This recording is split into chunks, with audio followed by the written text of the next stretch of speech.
the creation, the story of creation is from the Bible, you're going to have to accept it. You didn't come up with this yourself. It came from the Bible. You see, because when man was first made, when he was first created, he was doing evil shit. He was killing Cain and Abel. He was killing. He didn't know there was a punishment for anything. Right? You got mad, just kill. Even by, like, biblical standards, this doesn't make sense. Because God initially created Adam and Eve to serve and worship him. Nobody started killing anybody until Cain and Abel. And prior to that, Adam and Eve had direct contact with God. God told them not to do something, and then they did it. Even by your own standards here, you don't make any kind of fucking sense. You were upset? Just steal.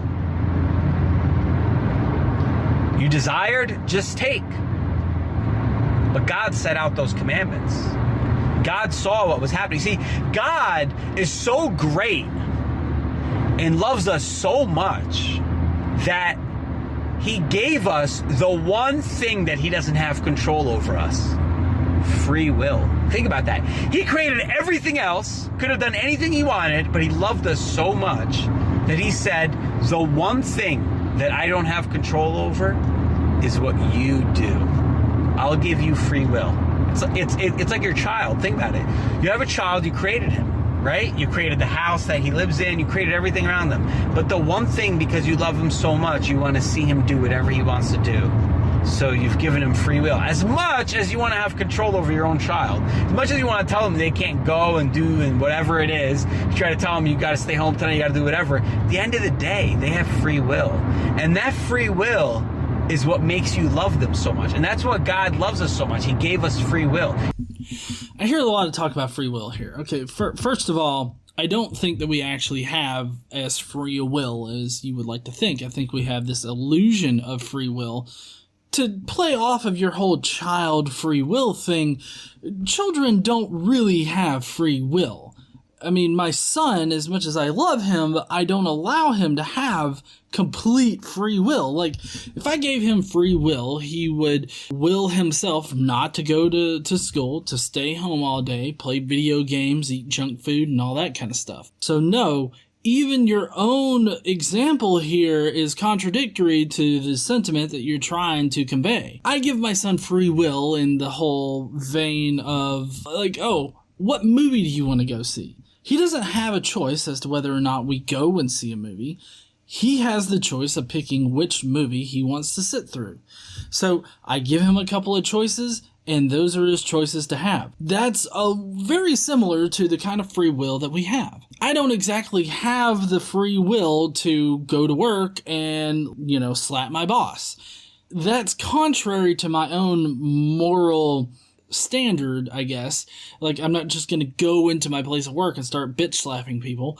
That's just not an option that I have. Just like with my son, he doesn't have the option to go to an R-rated movie. That's just not an option on the table. So it's this whole faux free will kind of thing that we have. In summary here, you're a dipshit.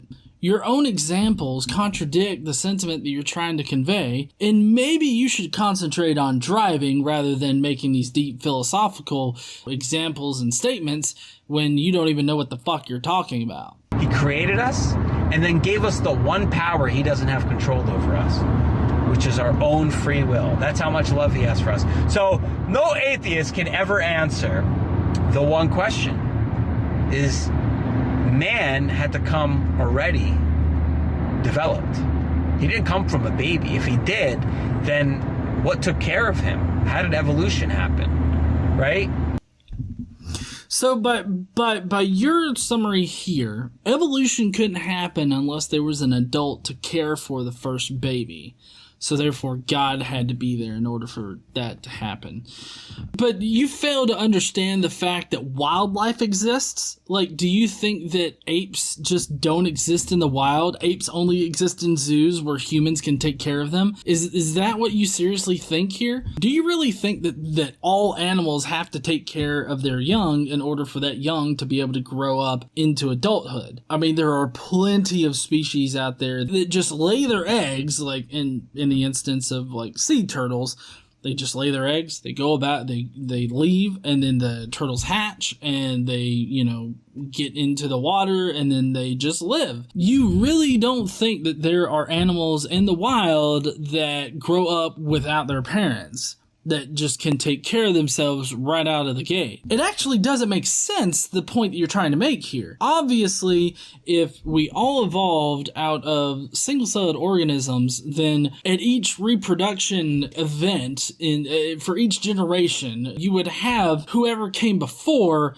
give birth to the next generation. So there would be an adult to take care of the child. You see how it just doesn't make sense? For one thing, you're not considering the different ways that children are raised in the wild, and for another thing, you're not considering what the actual scientific theory of evolution says. So your entire question here, or your entire statement that you're trying to make, just doesn't make any kind of fucking sense. Somebody needs to take care of the baby. That's why when people ask the dumb question, the chicken or the egg, you're just an idiot. The chicken came first. Everything was created in its adult form first. All of that is wrong. Obviously, the chicken did not have to come first in order for eggs to exist. You can't deny that. Because something had to take care of the baby. So it had to have been created miraculously, no matter what you think about. I don't care even if you believe in evolution. I don't care if you believe that things came from microorganisms that became algae, that became fish, that became. Well, if something had to become, it had to start out as a baby first, because evolution has to always start out from the small. Always has to start out from the small. What doesn't have to start out from the small is creation. Evolution has to start out from the small. Creation can start out from the big. What the fuck do you mean by it has to start out with the small? You're talking about it has to start out with infants? I mean, yeah. No animal on Earth right now, no life form starts out from, adulthood. And nothing has been created from adulthood. Your entire logic here is so fucked up that I don't even know how to process it. That's the miraculousness. That's the magicalness of God. He created us already developed. I'm glad that you acknowledge the fact that your God is magical.